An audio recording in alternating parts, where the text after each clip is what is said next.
मुख्यमंत्री कोई भी बने, लेकिन उसको चलाया जाएगा अब गुजरात के हितों को ध्यान में रख के, क्योंकि गुजरात के लोग ये सुनिश्चित करेंगे कि आप गुजरात का हित बिहार के हित से ऊपर रहे। तो मैं अभी से आपको भविष्यवाणी कर देता हूं, बिहार से होने वाला पलायन नहीं रुकेगा, क्योंकि जो आदमी यहाँ मुख्यमंत्री बनेंगे उनकी चिंता होगी कि बिहार से 10-12 हजार रुपए में नौकरी करने वाले मजदूर इतने रहें कि गुजरात के फैक्ट्रियों में मजदूरों की कमी ना हो। जनसुराज बांका की ओर से और मैं अपने व्यक्तिगत तौर पर आपका धन्यवाद कर रहा हूं कि आप लोग समय निकाल कर आए हैं। जैसा कि आपने देखा होगा, जो आपको पता है, ये जनसुराज के संगठन से जुड़े हुए साथियों की चुनाव के बाद पहली बैठक थी। बैठक का जो उद्देश्य है, ये चुनाव परिणाम आने के बाद जनसुराज ने ये घोषणा की थी, गांधी विद्यारवा आश्रम पश्चिम चंपारण से, जहां से इस अभियान को 3-3.5 साल पहले शुरू किया गया।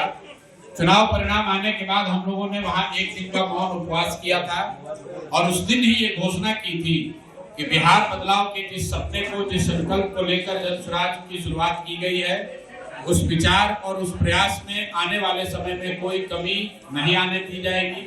उसके ईमानदारी में, उसके शुद्धता में, उसकी तीव्रता में कोई कमी नहीं आएगी।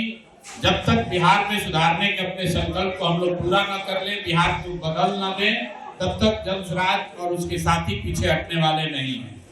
उस समय ये घोषणा की गई थी कि 6 महीने सरकार को, नई जो सरकार बनी है, इसको 6 महीने का समय दिया जाएगा, ताकि जो उन्होंने लोक लुभावने वादे किए, जो लोगों को पैसा देकर वोट खरीदा, बड़ी बड़ी बातें कही, उसको उस पर अमल करने का उनको अवसर दिया जाए। उन्होंने कहा कि हर साल 1 करोड़ नौकरी दी जाएगी। अब 6 महीने पूरे होने को आ रहे हैं, 1 महीने में कहीं नौकरी आपको नहीं दिख रही है, कहीं फैक्ट्री नहीं दिख रही है। पलायन पहले की तरह जारी है, भ्रष्टाचार जैसे था उससे ज्यादा ही है। न शिक्षा सुधरी, न स्वास्थ्य, न रोजगार। लेकिन हम लोगों ने कहा था कि 6 महीने का, जब जनता मालिक है, जनता ने उनको सत्ता में बैठाया है, तो 6 महीने का उनको समय दे रहे हैं। इन 6 महीनों में हम लोग पहले अपने जनसुराज के संगठन को फिर से पुनर्गठित करेंगे। तो अभी जो पिछले 4 घंटे से यहाँ चर्चा चल रही है, वो सिर्फ और सिर्फ संगठन से, इस विचार से जुड़े हुए उन साथियों के फीडबैक के लिए है कि पीछे जो हम लोगों ने प्रयास किया उसमें कहाँ चूक हुई, कहाँ कुछ कमी रह गई, ताकि सभी साथियों की भावना का, उनके अनुभव का, उनके सुझावों को समायोजित करके जनसुराज के संगठन को फिर से पुनर्गठित किया जाए। और अभी जो तय किया गया है कि आने वाले 3 महीने में, मतलब अप्रैल, मई और जून के महीने में जनसुराज के संगठन को हर स्तर पर फिर से पुनर्गठित किया जाएगा। और 3 बार मैं बांका में स्वयं आऊंगा, आज आया हूं, और जब संगठन का पुनर्गठन हो जाएगा तो संगठन के साथ बैठकर आगे के कार्यक्रम को फाइनल करने के लिए 2 बार मैं और फिर से आऊंगा। तो जून तक का जो समय है वो जनसुराज के संगठन को पुनर्गठित करने के लिए है। जुलाई से हम लोग बड़े पैमाने पर फिर सदस्यता अभियान चलाएंगे। और एक और महत्वपूर्ण विषय जिस पर चर्चा अभी चल रही है, निर्णय नहीं हुआ है कि क्या बिहार में होने वाले पंचायती राज के चुनाव में जनसुराज दलगत आधार पर भाग लेगा या नहीं। इस पर आज एक सार्थक चर्चा हुई है, लेकिन ये पूरे राज्य भर में जब हम लोग चर्चा पूरी कर लेंगे तो मई के महीने में जनसुराज औपचारिक तौर पर इस पर निर्णय लेकर घोषणा करेगा।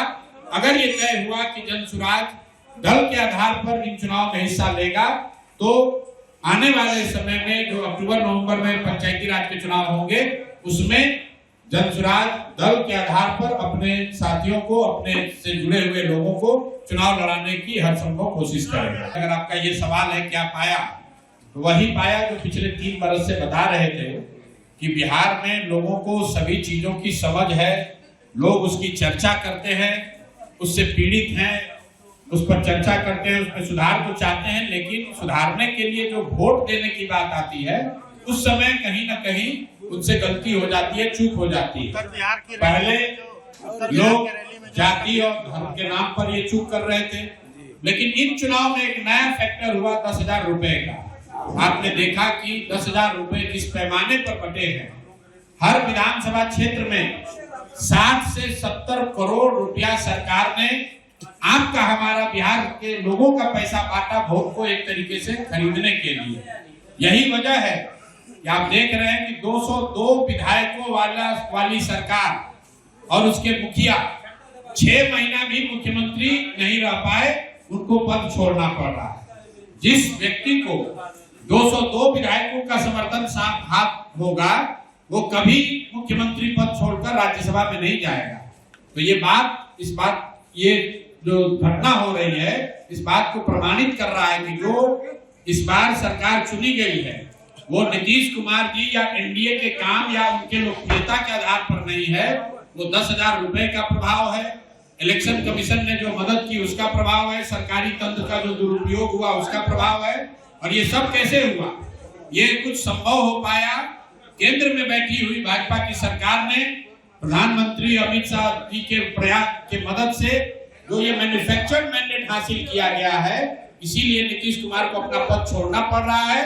और अब बिहार में सत्ता में वो बैठेंगे जिसको मोदी जी चाहेंगे, अमित शाह चाहेंगे।